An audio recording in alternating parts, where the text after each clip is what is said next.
नमस्कार। ये हमारा कक्षा 9वीं का गणित का वार्षिक परीक्षा का पेपर है जो आपका 11 मार्च को होने वाला। बिल्कुल यही पेपर आपकी परीक्षा में छपने वाला है, इसलिए आप इस पेपर को पूरा अच्छे से सोलो कर लीजिएगा।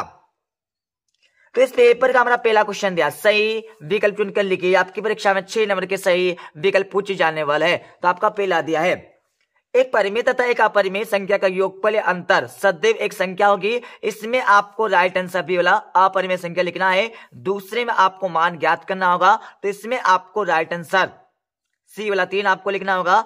तीसरा आपका दिया है जिसमें आपको बताना होगा बहुपद नहीं है, तो इसमें आपको राइट आंसर डी वाला लिखना है। चौथे में आपको बताना होगा घात कौन सी है, तो इसमें आपको राइट आंसर बी वाला 4 आपको लिखना है। पांचवें में आपको बताना होगा 3/4 में से 1/4 को घटाने पर संख्या आपको प्राप्त करना है, तो इसमें आपको राइट आंसर ए वाला लिखना है। अब यहाँ पर हमारा 6 यहाँ पर सही विकल्प दिया है, समीकरण y बराबर 3x + 5 का कौन सा हल होगा, तो इसमें आपको राइट आंसर सी वाला लिखना होगा। और इसके नीचे आपको आंसर की भी मिल जाएगी, अच्छे से देख लीजिएगा, ठीक है। और यहाँ पर हमारा क्वेश्चन नंबर 2 दिया है जिसमें क्या करना है, आपको खालिस्तान की पूर्ति करना है। जैसे कि हमारा पहला दिया है बिंदु 0,5 खालिस्तान अक्ष पर स्थित होगा, तो इसमें आपको लिखना है, क्या लिखना है, y आपको लिखना होगा, ठीक है। दूसरा आपका दिया है v रेखा जो एक ही रेखा के समांतर होती है, परस्पर खालिस्तान होती है, इसमें आपको लिखना होगा समांतर, आपको दूसरे खालिस्तान का आंसर लगाना है। तीसरा आपका दिया है x बराबर 1 का आरेख खालिस्तान के समांतर एक सरल रेखा है, तो इसमें आपको लिखना होगा y अक्ष लिखना है। चौथा आपका दिया है एक समद्विबाहु त्रिभुज में बराबर भुजाओं के सम्मुख कोण खालिस्तान होते हैं, तो चौथे खालिस्तान आपको लिखना होगा बराबर लिखना है। पांचवा आपका दिया है वह त्रिभुज जिसकी सभी भुजाएं समान हो और प्रत्येक कोण 30 डिग्री अंश के बराबर हो खालिस्तान कहलाता है। तो यहाँ पर पांचवी खालिस्तान आपको लिखना है, क्या लिखना है मैं बता देता हूं। यहाँ पर लिखना होगा आपको सम बहुभुज लिखना है, सम बहुभुज आपको यहाँ पर पांचवी खालिस्तान का आंसर लगाना है। अब यहाँ पर हमारा 6ठा खालिस्तान देख लीजिएगा, दो कोण जिनका योग 180 डिग्री हो कहलाता है, तो इसमें आपको लिखना होगा अधिक कोण लिखना है, क्या अधिक कोण, आपको इसका आंसर लगा देना है। अब इस पेपर का हमारा अगला प्रश्न देख लीजिएगा। अगला प्रश्न देखने से पहले आपको इसके नीचे आंसर की भी मिल जाएगी, ठीक है, तो आंसर देख लीजिएगा। और यहाँ पर हमारा क्वेश्चन नंबर 3 दिया है, इस क्वेश्चन में आपको सत्य एवं असत्य बताना है। आपकी परीक्षा में 6 नंबर के सत्य असत्य पूछे जाने वाले हैं। तो आपका पहला दिया है, तो पहला आपका बिल्कुल यहाँ पर असत्य हो जाएगा, ठीक है। और इसके साथ आपको दूसरा दिया है बिंदु 1,3 समीकरण x + y बराबर 4 का एक हल है, तो बिल्कुल हमारा सत्य हो जाएगा दूसरा वाला। तीसरा आपका दिया है किसी त्रिभुज में अधिकतम 2 कोण समकोण हो सकते हैं, तो बिल्कुल नहीं हो सकता, असत्य हो जाएगा। चौथा आपका दिया है मूल बिंदु के निर्देशांक 0, 0 होते हैं, तो बिल्कुल होते हैं, सत्य हो जाएगा। पांचवा आपका दिया है, पांचवी क्या पूछा है, ऋजु कोण की माप 360 डिग्री होती है, तो बिल्कुल नहीं होती, असत्य हो जाएगा, 180 डिग्री होती है। छठा आपका दिया है समीकरण x + 2y बराबर 5 में यदि x बराबर 1 तो y बराबर 2 होगा, तो बिल्कुल होगा, सत्य हो जाएगा। अब इस पेपर का हमारा क्वेश्चन नंबर 4 देख लीजिएगा। क्वेश्चन नंबर 4 में क्या करना है, आपको सही जोड़ी का मिलान करना है। या आपकी परीक्षा में 6 नंबर की सही जोड़ी पूछी जाने वाली है, तो सही जोड़ी का मिलान कर लीजिएगा। आयत 1 है, तो इसमें आपको लिखना होगा बी वाला चतुर्भुज है। दूसरा आपका दिया है 2x का 3 से योग, तो इसमें आपको लिखना होगा यहाँ पर क्या लिखना है, डी वाला आपको लिखना है। और तीसरा आपका दिया है वृत्त की परिधि, इसमें आपको ए वाला 2/r आपको लिखना होगा। चौथा आपका दिया समकोण, इसमें सी वाला 90 डिग्री आपको लिखना है।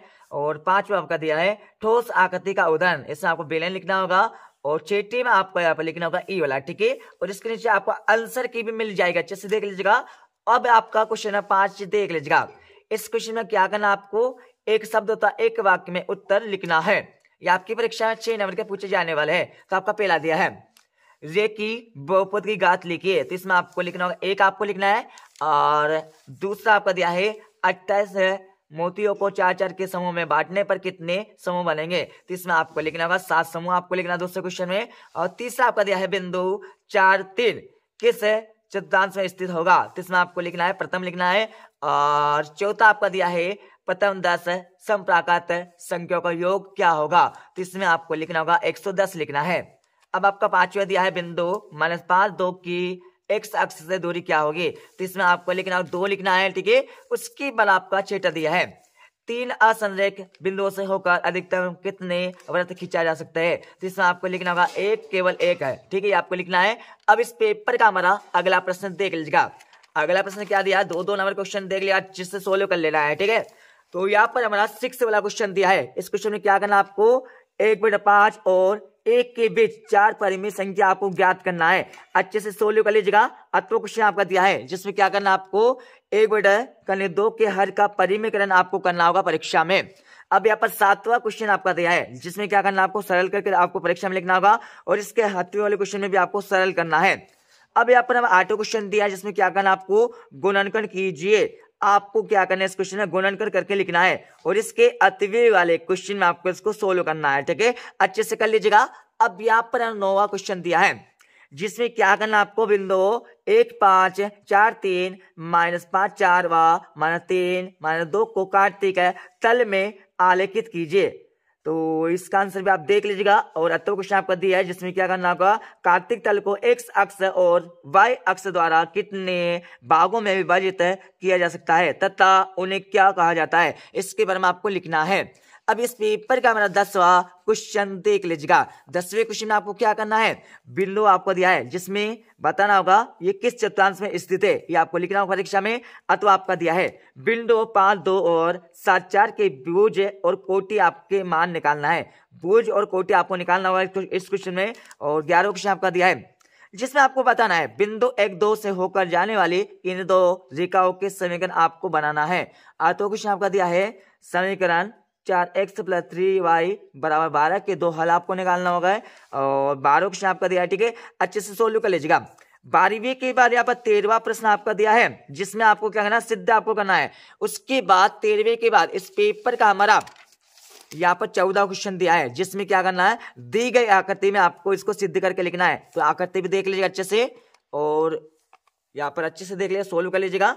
और 15वें के बाद यहाँ पर 14वें के बाद आपका यहाँ पर 15वां क्वेश्चन दिया है जिसमें इसको सिद्ध करके आपको लिखना होगा इस क्वेश्चन को, ठीक है, अच्छे से देख लीजिएगा। इसको देखने के बाद इसका यहाँ पर 16वां क्वेश्चन आपका दिया है, 360 डिग्री को 5:7 के अनुपात में आपको दर्शाना होगा। अथवा आपका दिया है जिसमें क्या करना होगा, यदि मोहन रमेश से 2 गुना ऊंचा है तो मोहन और रमेश की ऊंचाई का अनुपात क्या है, ये आपको ज्ञात करना होगा परीक्षा में। अब यहाँ पर 17वां क्वेश्चन देख लीजिएगा। यहाँ पर 17वां प्रश्न आपका दिया है, ठीक है। 17वें के बाद इस पेपर का हमारा 18वां प्रश्न दिया है, अच्छे से सोल्व कर लीजिएगा। 18वें के बाद इस पेपर का हमारा यहाँ पर हमारा 18वीं का यहाँ पर अथवा वाला क्वेश्चन आपका दिया है। 19वां क्वेश्चन आपका दिया है जिसमें क्या करना, आपको सिद्ध कीजिए कि आयत के विकर्ण परस्पर बराबर होते हैं, ये आपको सिद्ध करके लिखना होगा परीक्षा में। 20वां क्वेश्चन आपका देख लीजिएगा। 20वीं के बाद यहाँ पर हमारा 21वां क्वेश्चन दिया है, ठीक है। 21वें के बाद इस पेपर का हमारा 22वां क्वेश्चन देख लीजिएगा। सिद्ध करो कि वृत्त की बराबर जीवाएं केंद्र पर बराबर कोण अंतरित करती है, ये आपको सिद्ध करके लिखना परीक्षा में। अथवा आपका दिया है यहाँ पर 23वां प्रश्न आपका दिया है जिसमें क्या करना, आपको मान निकालना होगा और इसके अतिव्यय वाले क्वेश्चन में आपको जांच करना है। तो अच्छे से इस पेपर को सोल्व कर लीजिएगा। तो ठीक है दोस्तों, मिलते हैं अगले वीडियो में। जब तक ले जय हिंद, वंदे मातरम।